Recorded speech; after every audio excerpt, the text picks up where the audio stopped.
Bueno, eh, muy buen día a todas y todos, sociólogas, sociólogos y colombianas y colombianos que nos escuchan y igualmente personas de otras nacionalidades que están interesadas no solamente en nuestra nuestro equipo de la Federación Colombiana de Sociología, sino en este extraordinario tema que vamos a tratar, que es el eje de la coyuntura actual. Bien, la Federación Colombiana de Sociología ha venido desarrollando programas de coyuntura, de análisis de coyuntura, ya desde hace por lo menos, desde hace por lo menos 3 años o más. Esos programas llevan el nombre de Sociología al Día y ya estamos por la veintena o quizá un poco más de estos programas donde hemos entrevistado gente muy importante como nuestro entrevistado del día de hoy.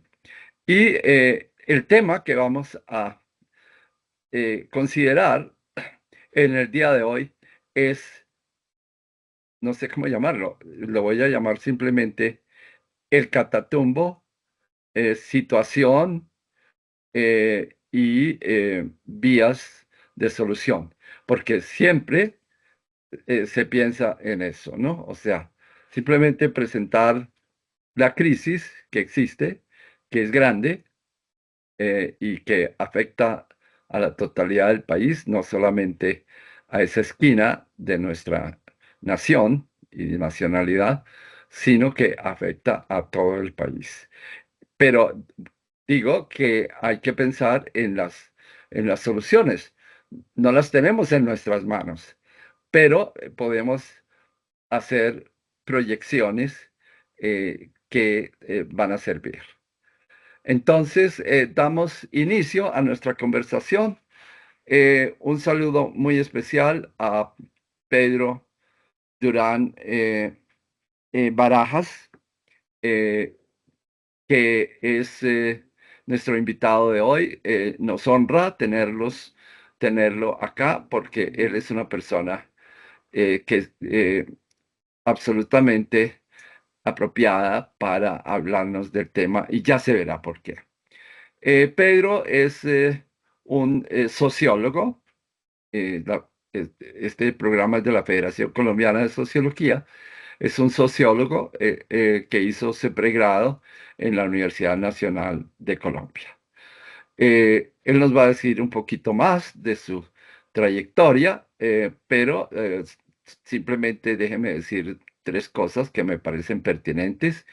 Eh, Él fue concejal de la ciudad de Cúcuta. Pedro es cucuteño y norte santanderiano, por supuesto. Eh, Fue concejal de la ciudad de Cúcuta y ha sido funcionario puedo equivocarme, pero él me corregirá, alcaldía y de la gobernación, o sea, de la administración de esta región. Eh, es, como dije antes, una persona que nos puede dar una idea excelente sobre lo que pasa allí. Eh, Ha sido docente en la educación superior y no quiero prolongar esta presentación porque le voy a pedir a Pedro, con todo respeto, que por favor nos diga de una manera muy breve un poco de su trayectoria.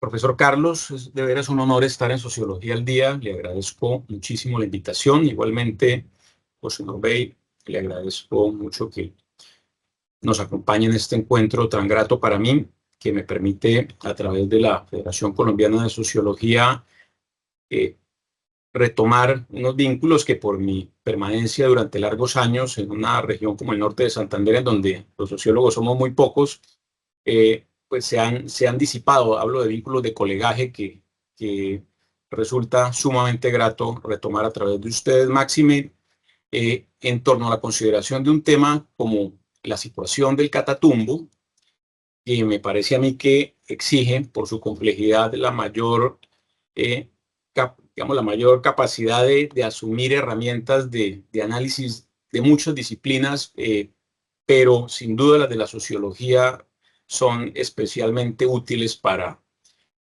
comprender el problema y para atisbar las soluciones que me gustaría que también en este espacio planteáramos.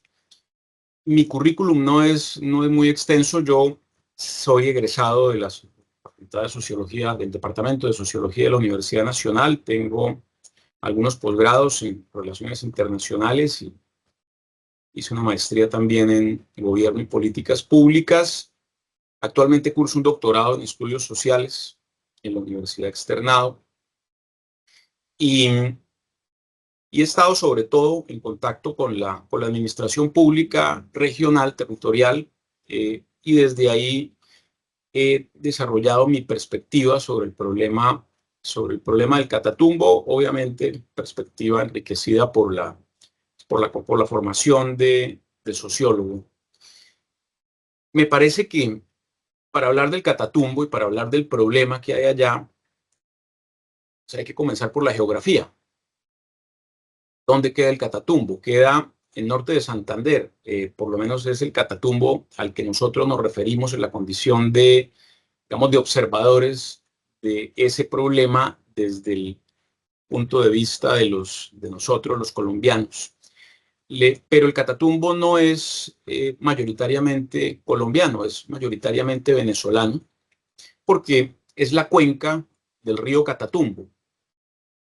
Desde ese punto de vista, considerado desde ese punto de vista geográfico, pues el Catatumbo involucra a Cúcuta y a toda aquella región que desde el páramo de Santurbán ve correr sus ríos en dirección hacia el norte, hacia el nororiente, ríos como el Pamplonita que atraviesa la ciudad de Cúcuta o como el Zulia, que tienen nacimiento en las estribaciones del páramo de Santurbán y que corren hasta el lago de Maracaibo a través del río Catatumbo, que es un río de gran caudal, un río que impresiona no solamente por su caudal, sino por la velocidad de su corriente, que se explica por lo rápido que corren esas aguas que escurren de esta vertiente de la cordillera oriental, en la que nosotros ocupamos en la ciudad de Cúcuta un vértice, porque la cordillera se ramifica, se bifurca.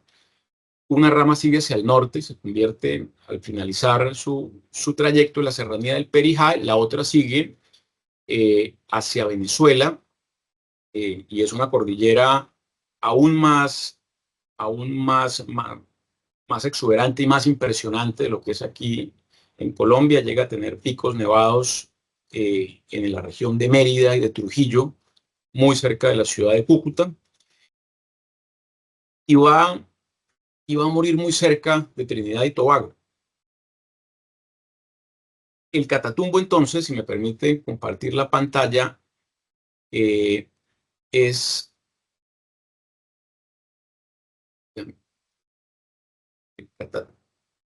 Perdón, discúlpeme que tengo aquí una... No sé si... No. Disculpen un minuto mientras logro compartirles la pantalla correcta.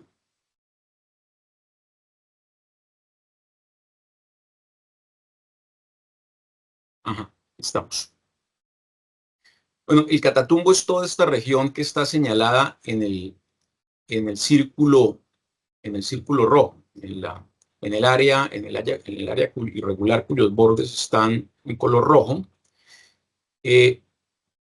Como ustedes ven, la parte venezolana es más extensa y es muchísimo más plana. La parte colombiana, la parte nuestra, comprende sobre todo el municipio de Tibú en la parte llana. Tibú es un municipio muy plano y es en donde el problema se escenifica con una crudeza mayor. Es es entre los 8 municipios PEDED en donde más cultivos de uso ilícito hay más de 20.000 hectáreas sembradas con coca, Perdón, y ¿cuál es el nombre del municipio? el municipio de Tibú, Ah, el Tibú. municipio Ajá, de ok. Tibú, Gracias. y, y municipios en la parte de las faldas de la cordillera que se llaman los municipios del Alto Catatumbo, que están muy integrados a la ciudad de Ocaña, en el norte de Santander, y hacen parte de la provincia de Ocaña. Miremos esta otra gráfica. ¿Mm? Estos municipios que están aquí en esta zona montañosa son los municipios del Alto Catatumbo. Los atraviesa el río Algodonal, así se llama ese río que cruza la ciudad de Ocaña, que también es una ciudad que hace parte de la cuenca del Catatumbo. Río que mucho más adelante, después de recibir las aguas del río Zulia, del río Pamplonita, del río Táchira, que es el que marca una parte importante de la frontera entre Colombia y Venezuela a lo largo del área metropolitana de Cúcuta, se hace ya un río bastante caudaloso. Esta es otra imagen que muestra de una manera ya muy clara cómo resulta un elemento geográfico predominante el lago de Maracaibo. Esta llanura que está sombreada en azul es la llanura que en su mayor extensión comprende territorio venezolano, que es atravesada por ríos que desembocan en el Maracaibo. En el lago de Maracaibo, el más importante de todos ellos es el río Catatumbo. Bueno, aquí se ve el punto de bifurcación de la cordillera. En este lugar, en donde está el cursor, está la ciudad de Cúcuta. Eh, esta parte de la cordillera la integran los estados venezolanos del Táchira, Trujillo y Mérida. Esta otra parte de la cordillera, los municipios del Alto Catatumbo en el norte de Santander, y mucho más adelante, hacia el norte, ya está la serranía del Perijá marcando la frontera entre Colombia y Venezuela. Entonces es importante tener esto para entender la condición de región binacional que tiene el Catatumbo, factor que hace parte de su complejidad. Este otro gráfico, este otro mapa también nos da una idea más clara de la hidrografía del Catatumbo, de de los ríos que surcan el Alto y Bajo Catatumbo en el norte de Santander, es decir, los municipios próximos a la provincia de Ocaña como el Carmen, Convención, Teorama, Acarí y el Tarra, que son municipios ocañeros en donde la población habla de esa manera tan característica de los habitantes de Ocaña, porque muchos de ellos migraron durante los años 50 a buscar trabajo en las explotaciones petrolíferas de Tibú y del Tarra, en el Catatumbo, y también huyendo de paso de la violencia digamos que tuvo unos visos de crueldad espantosos en esa región del norte de Santander. Ya hablaremos de ello y quizá algunos de ustedes recuerden la masacre del Carmen de Ocaña, ¿no? Que fue como uno de los hitos que más visibilizó la violencia en el norte de Santander, en donde todavía se recuerda en ese sector del departamento de una manera vívida, aquellos hechos de terror de los años 50.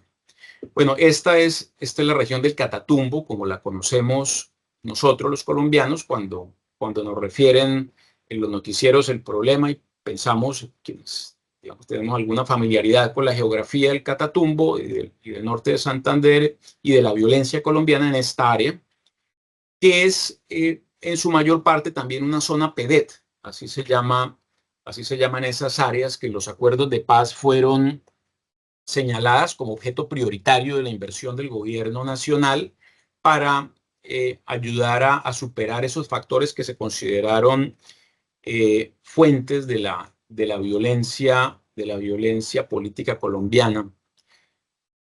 La zona PEDED es esta que vemos acá, con exclusión del municipio de Ábrego, Ocaña y La Playa. Esos 3 municipios no están, los restantes sí.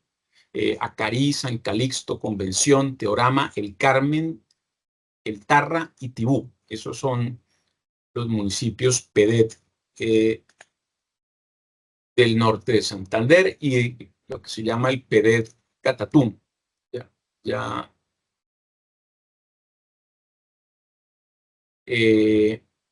Bueno, ya dejamos de compartir la pantalla en la que quería mostrarles algo de la geografía para ahora seguidamente hablar de la historia del Catatumbo y por qué hoy tenemos allá ese problema. En 1905, Un minuto, un minuto. Eh, bueno, la historia, como hemos dicho, en la sociología es fundamental. Eh, Algunas corrientes de la sociología norteamericana y por supuesto de la europea también no tienen ese énfasis, sobre todo la sociología gringa, como decimos, pues está muy dada a la metodología de las encuestas, los censos, los índices eh, y esos temas, por tanto, en últimas es cuantitativa. Pero una sociología como debe ser, comme il faut, es una sociología que escudriña en la historia porque la historia es contiene las causas de los fenómenos que están ocurriendo. Y a menudo, pues el periodismo simplemente da noticias sobre lo que está pasando, pero nunca se interesa en la razón de lo que está pasando. O la tergiversa en veleidades políticas y de oposiciones partidistas. Bien, entonces, ¿qué pasa con Norte de Santander? Sí, ya eh, Pedro mencionó una fecha de 1905, que es cuando hay eh, una subversión administrativa. El término es excesivo, pero un gran cambio administrativo, ¿no? Porque, digamos, ya te doy la palabra, Pedro, pero solo dos frases. Digamos que el país sale de la guerra de los 1000 días y su gran componedor se llama Rafael Reyes. Y todos quieren la paz, eh, se celebra la paz, hay un dolor de haber perdido a Panamá, pero siguen pensando que Panamá algún día va a volver a ser nuestra porque se piensa que podemos recuperar ese territorio surcado por el motivo del conflicto, que es el famosísimo Canal de Panamá. ¿Hasta cuándo habrá Canal de Panamá? Con la importancia que tuvo en el año, pues en el principio del siglo XX, no sabemos. Todo cambia en la historia y puede ser que mañana haya un canal, esté el canal de Nicaragua eh, o incluso el canal del río Atrato, que un presidente como Petro tiene entre sus sueños. Eh, pero ahí está el canal y esa fue la razón de que no lo tengamos ya. Reyes entonces intentó cambiar la territorialización del país, su ordenamiento territorial, y dijo que había que crear departamentos. Pero atención, la idea de departamento en Reyes no es lo que nosotros entendemos por eso. Reyes llama departamentos a las ciudades de Colombia y crea que eh, entre 15 y 20 departamentos. Entre los departamentos de Reyes están todas las ciudades. Está Tunja, Bogotá, Zipaquirá. Bueno, Bogotá es distrito capital desde tiempo. Zipaquirá, Girardot, probablemente Ocaña, Santa Marta, eh, no vía Barranquilla, que se que creo que se mantenía como el antiguo departamento. Neiva, Pasto, etcétera. Esos son los departamentos de reyes. ¿Qué pretendía con esa división territorial? Pretendía un poco descentralizar al país, que ese es un objetivo desde, desde Reyes. Desde el fin de la Guerra de los Mil Días, todos quieren descentralizar al país, ¿sí?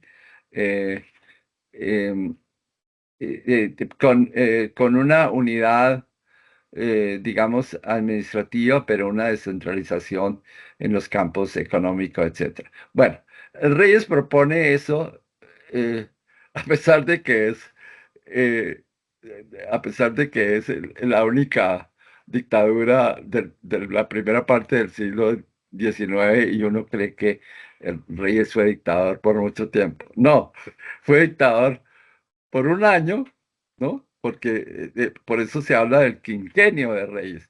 Él debería estar 4 años y estuvo 5, y disolvió el Congreso, etcétera, y se estableció en el único gobernante de este país, más allá de todo. Y hizo esos departamentos. Bueno, Reyes se va, hay una revolución pacífica, y Reyes acaba migrando a Europa.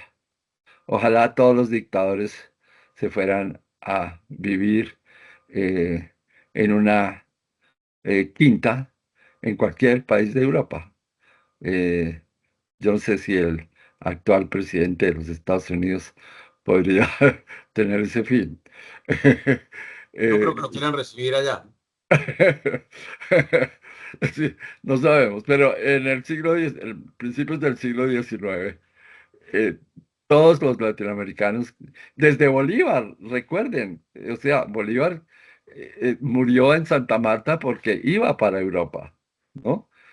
Fue un azar, bueno, el azar de su vida, que estaba muy enfermo cuando salió de Bogotá, cuando salió de la quinta de Montes junto al río Fucha. Ahí, esa casa creo que todavía existe en Ciudad Montes de Bogotá. De ahí salió el gran Bolívar, a morir allá en Santa Marta. Y listo, entonces, sube se acaba el quinquenio de Reyes y aparece un presidente eh, eh, supletorio para terminar el gobierno de Reyes. Y ahí le doy la palabra a Pedro. Sí, pero durante el quinquenio, en 1905, el general Rafael Reyes, un general conservador, eh, resolvió dentro de los arreglos políticos posteriores a la guerra recompensar a algunos generales, entre ellos uno de los generales conservadores de la guerra de los Mil Días en el norte de Santander, de origen santandereano, el general Virgilio Barco Martínez, abuelo de quien luego fue presidente de la República, pero no en la condición de conservador, sino de liberal, Virgilio Barco Vargas, nacido en Cúcuta. Y esa concesión que se otorgó en 1905 fue contemporánea de la otra gran concesión, que fue la concesión de Mares en Barranca Bermeja. Entonces, se visionaron en ese momento de la administración de Reyes estos dos departamentos, eh, que, digamos, a los que se les auguraba una suerte promisoria como departamentos mineros: el norte de Santander con la concesión Barco en el Catatumbo, y el departamento de Santander con la concesión de Mares, cuyo epicentro fue Barranca Bermeja. Esa concesión que recibió el general Virgilio Barco en 1905, al cabo de poco tiempo la vendió.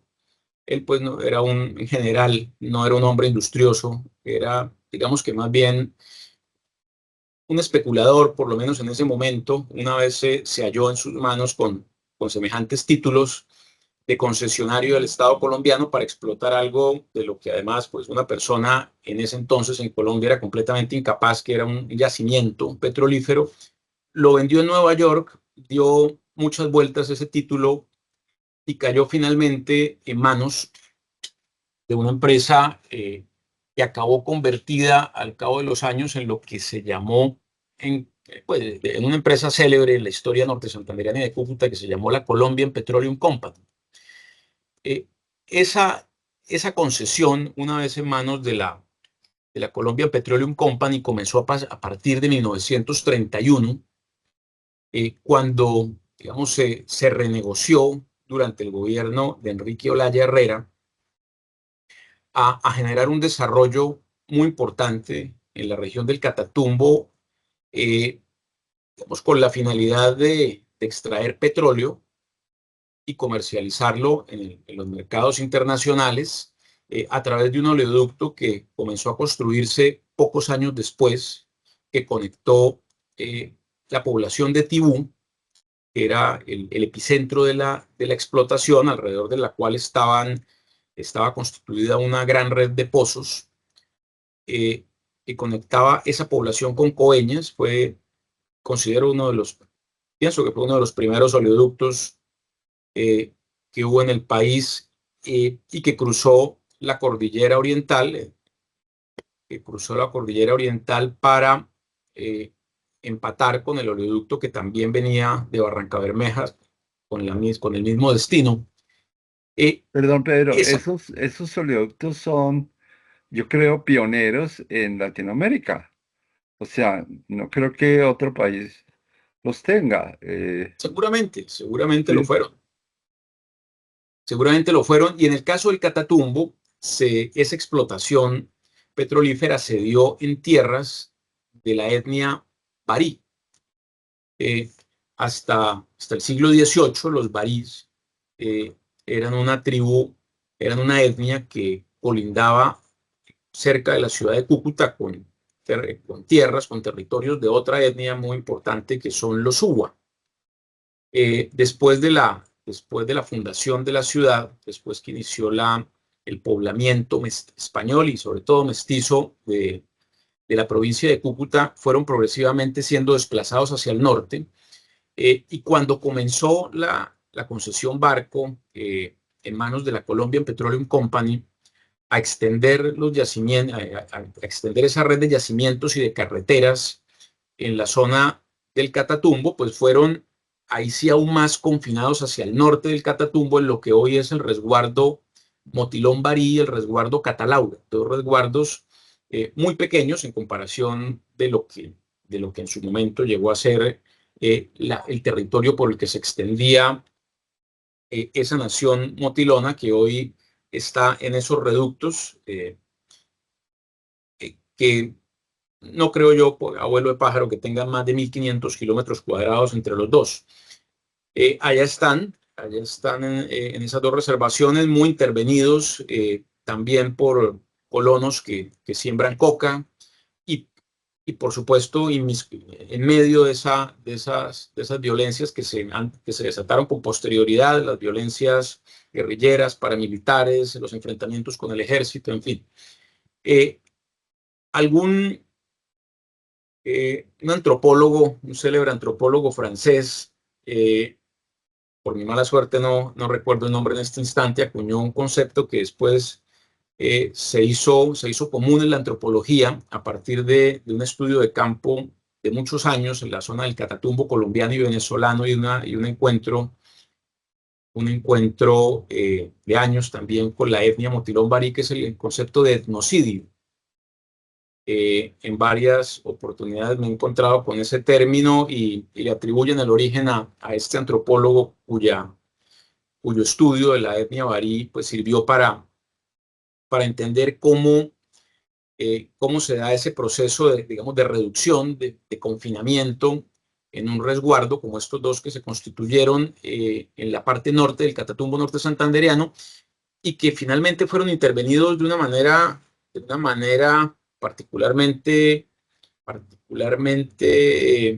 digamos, inescrupulosa, desde un punto de vista ya muy contemporáneo, por misiones que los evangelizaron, protestantes unas y católicas otras, a un punto tal que una cultura como la barí, en este momento, digamos, también por su condición de agrafía, pues tiene muchas dificultades para ser interpretada en sus condiciones originales, por lo menos las que había a principios del siglo XX, en la medida en la que cuando se les indaga cuando se intenta explorar sus creencias religiosas, se encuentra en ellos ya una impronta católica, cristiana, sumamente grande al punto que digamos, se refieren a una única divinidad, cosa que digamos, resulta de lo más extraña en en una cultura como la que, digamos, típicamente debería corresponder según sí, las tipificaciones de la antropología a, a una nación que tenga las condiciones materiales que corresponden a la etnia barí. Entonces no me los imagino originalmente monoteístas, por ejemplo, como en Bueno, este momento manifiestan pero serlo. Pues, perdóname. eh, lo que acabas la mención que acabas de hacer de estas eh, culturas étnicas precolombinas, eh, Barí y uva, es muy importante porque, sobre todo de la uva, en nuestros tiempos, de Barí casi no se oye nada. Se habla, pero nunca se los vincula con el Catatumbo, por ejemplo, ¿no? Nunca. bueno, Es, la nación barí, profesor Carlos, es una nación que no obstante estar buena parte de ella sentada en, en la cuenca hidrográfica del río Catatumbo, porque, por ejemplo, en el municipio de Toledo, en donde hasta hace no mucho tenía una presencia muy importante de la etnia Uwa, los ríos corren hacia hacia el lago de Maracaibo. Es una etnia muy emparentada con los muiscas y hablan una lengua de la familia muisca que incluso se ha utilizado para intentar reconstruir la lengua muisca en vista de su extinción. Eh, entonces, a partir de esas gramáticas que quedaron, de la de Ezequiel Uricoechea y no sé qué otro par de gramáticas importantes eh, que la conservan en su estructura, pues a partir de lenguas muy emparentadas como la uva se ha intentado reensamblar. En cambio, la cultura barí, no obstante también tener raíces muiscas, es decir, estar dentro de esa gran familia lingüística, etnolingüística muisca, es una cultura muy distinta que parece mucho más caribe, parece mucho más, digamos, y tiene condiciones materiales de existencia íntegramente distintas a las de los Uwa, en la medida en la que ocupan una tierra plana, pues, ancestralmente fue así, en la medida en la que estaban en el valle de Cúcuta hacia el norte, ocupando la gran selva del Catatumbo, que en ese entonces empezaba en Cúcuta, y la otra, la cultura Uwa, es una cultura más andina, más de tierras templadas. Entonces, interrumpirte. Vamos ahora sí a hablar un poco. Bueno, ya dijimos, hay una reforma constitucional con Ramón González Valencia, que es el que sustituye a Reyes, y en esa reforma constitucional pues aparecen los departamentos de Norte de Santander y Santander, 1905, y luego pues tenemos el gran evento de la descubrimiento del petróleo y de la explotación de la explotación del petróleo por compañías norteamericanas. Yo sé que en los años 20 hay unas proclamas nacionalistas respecto de esas empresas norteamericanas y se invoca al tío Sam, pues subiendo por una escalera, como si la escalera tuviera como piso a Bogotá y él sube por la escalera para ubicarse en el Catatumbo y en Barranca, ¿no? Pero bueno, listo. sí, bueno, entonces, ¿qué viene después? Viene Sí, el etnocidio barí, por cuenta de la ocupación, del territorio, parte de la empresa de la Colombian Petroleum Company, y del gran proceso de colonización que desató la producción petrolífera. Claro, si uno la mira en comparación con los volúmenes de producción normales en un conjunto de pozos, en este momento no parece mucho. En ese entonces eran cerca de 25.000 barriles de petróleo al día, pero era bastante, era una producción muy, muy significativa dentro del conjunto de campos que había en ese momento en Colombia. Eh, Coincidió eso con la violencia de los años 50. Muchísima gente en los pueblos del norte de Santander, particularmente la provincia de Ocaña, pero también de la de Cúcuta, comenzaron a desplazarse de Convención, de Teorama, del Carmen, sobre todo, hacia el Tarra, que es el punto de frontera entre el Alto Catatumbo, el Catatumbo Cañero, y el Catatumbo Llano, el Catatumbo Bajo, que empata con las llanuras del Catatumbo que van a dar a las orillas del lago de Maracaibo. Ese proceso fue, por la manera en la que se dio, el que instaló las bases de las dificultades que tuvo el Catatumbo después y que tiene hoy. Fue un proceso depredatorio, terriblemente depredatorio, que dejó instalada en el imaginario de la gente, de la de Cúcuta, en donde estaban las oficinas de la Colombian Petroleum Company, y también de las de Ocaña, la idea de que el Catatumbo era un territorio salvaje, primitivo, habitado por individuos, por tribus primitivas, que era menester exterminar, que era necesario cazar incluso, como llegó a darse en muchas ocasiones en las que se convocó cacerías de indios, así se las llamaba, para ganar tierra para la colonización, y fue ocupándose el terreno en parte, digamos, acompasado al proceso de expansión de la red de pozos y de oleoductos que conducían el crudo desde esos pozos hasta el punto de acopio, y después lo bombeaban desde la estación del Tarra hacia el oleoducto central que salía de Barranca Bermeja, camino a Coveñas, y le fueron dando entonces esa identidad problemática a la región. Así fue hasta 1975, cuando finalmente la concesión se revirtió en medio de un litigio muy grande, de una controversia en donde intervinieron de una manera resuelta las organizaciones sindicales que ya se habían organizado dentro de la Colombian Petroleum Company, que presionaron desde los años 60 de una manera muy, muy constante la finalización de la concesión y la reversión al Estado colombiano, que finalmente acabó asumiéndola, pagándole una indemnización, llegando a un entendimiento con la Colombian Petroleum Company. Se fueron los intereses norteamericanos, y con ellos los de la familia Barco, que a lo largo de 50 años, hasta el año 75, recibieron giros mensuales muy, muy, muy importantes por cuenta del usufructo de esa concesión.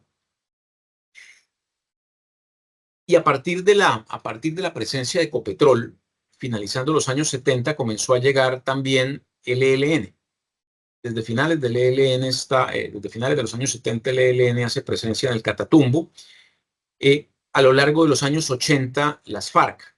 Se convirtió entonces la región en un sitio en el que ambas guerrillas comenzaron a crecer, y también por los años 80 el EPL. El EPL, del que curiosamente queda un reducto hoy, a pesar de haberse desmovilizado en los años 90 esa guerrilla por cuenta de un acuerdo de paz con el Estado colombiano. Un reducto que fue, por cierto, muy importante hasta la muerte de uno de sus más visibles comandantes, que se llamó Megateo.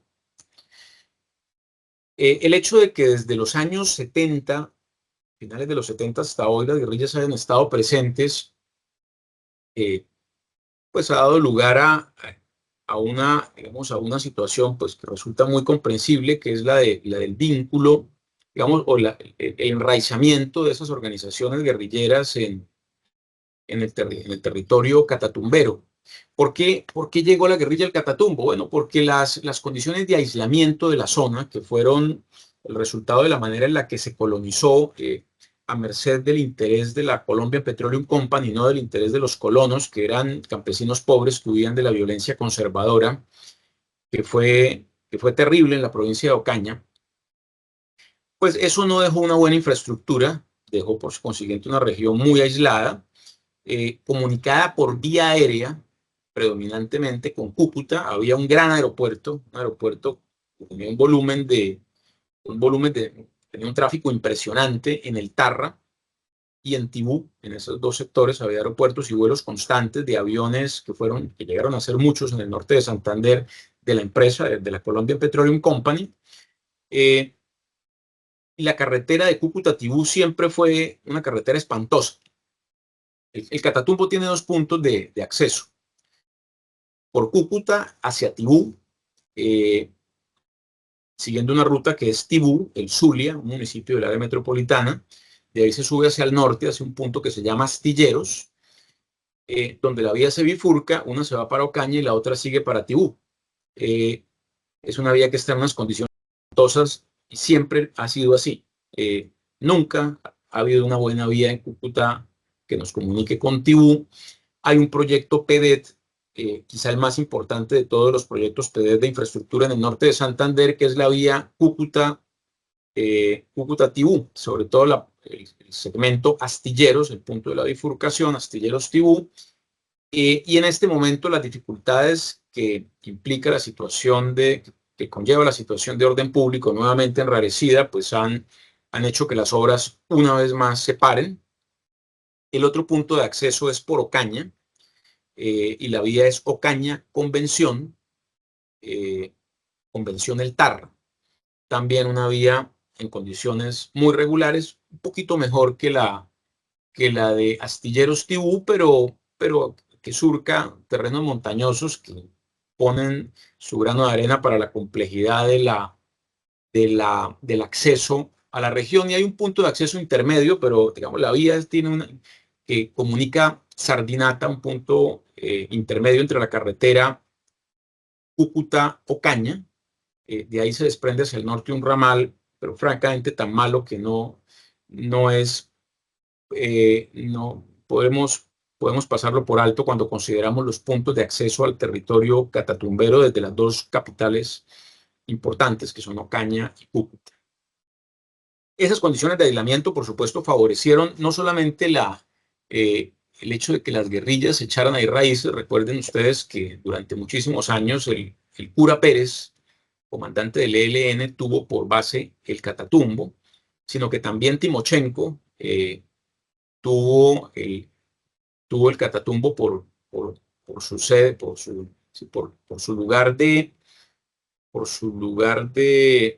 establecimiento para la comandancia de ahí de las operaciones de las FARC en todo el país.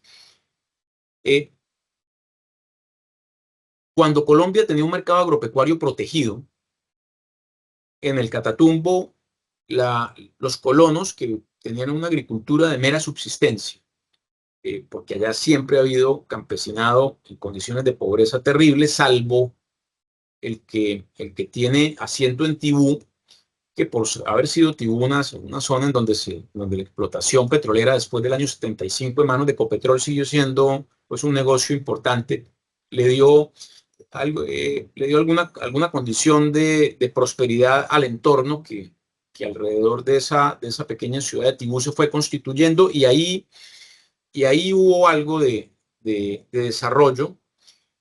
El resto del Catatumbo siempre fue pobre, con la otra excepción del Tarra, en donde hubo un desarrollo de asociaciones cooperativas y de mutuo auxilio que los colonos, en torno a los cuales los colonos constituyeron una economía de agricultura de subsistencia originalmente, y después de procesamiento de cultivos como el cacao, la caña de azúcar, más tarde de la industria piscícola.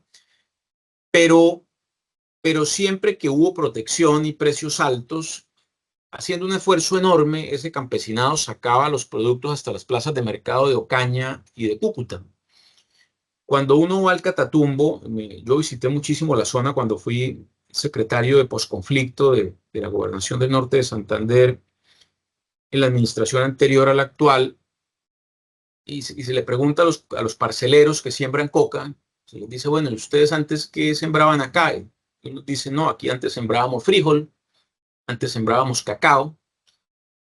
Hoy es imposible que un campesino en el Catatumbo, con esas vías que hay, con esa pobrísima red de centros, digamos, de vías terciarias, interveredales y de centros de acopio, pueda producir algo que se venda en las plazas de Cúcuta o de Ocaña, en las plazas de mercado de Cúcuta de Ocaña, no digamos en las de otras ciudades del país, porque las condiciones que generó la apertura de los mercados agropecuarios, pues hacen que, imaginemos, producir frijol o maíz como antiguamente o como antes de la apertura se hacía en el Catatumbo, pues no, vamos, es algo que no puede competir con el maíz que viene de Estados Unidos o con el frijol o, o el frijol negro o, o cargamanto o bolón que viene también de Estados Unidos o de Canadá y que algunos sectores que tienen buenas condiciones de competitividad en Colombia también llegan a producir. Perdón, Pedro, ¿cuándo cesa esa economía, voy a llamarla tradicional, con nuestros productos, eh, básicamente alimenticios, como el frijol, eh, etcétera? ¿Cuándo cesa? ¿En principios de los 80? No, eso cesó de una manera abrupta en el gobierno del presidente César Gaviria, cuando Sus vino 90. los 90 y cuando vino la apertura económica, todos esos antiguos productores en el Catatumbo de frijol, de maíz, comenzaron a quebrarse. Sí. Qué se dijo en ese momento en Colombia? Qué decían los técnicos del presidente Gaviria y de Sí. gobiernos subsiguientes? Decían, bueno, Colombia tiene que aprovechar las ventajas comparativas, hay que internacionalizar la economía, hay que desarrollar productos que tengan la capacidad de generar cadenas propias que les agreguen valor y que se puedan exportar. Bueno, en el Catatumbo surgieron dos cultivos que cumplieron esa condición, que estaban, digamos, que tenían cadenas de valor que les permitían tener precios superiores, que tenían redes de comercialización vinculadas con mercados internacionales. Eh, Esos dos productos resultaron siendo uno lícito, la palma africana, y el otro ilícito, que fue la coca. La palma africana en las zonas del Catatumbo un poco mejor conectadas. No le oímos, profesor Carlos. Lo que acabas de decir es muy importante, pero muy importante para entender el problema del Catatumbo. O sea, es el neoliberalismo eh, económico de la administración de Gaviria, eh, que es 90, 94, entiendo. Eh, y eso es importantísimo porque ahí empieza la debacle.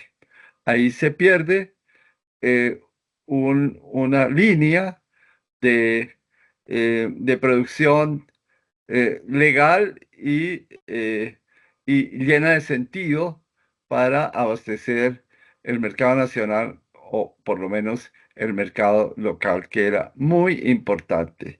Entonces, que quede claro, es la liberalización económica, años 90, lo que quiebra un estado, un estatus eh, en el que esa región norte santanderiana podía trabajar en paz. Para eso sirve la historia, o sea, para entender las cosas y para saber, en últimas, quién tiene la culpa.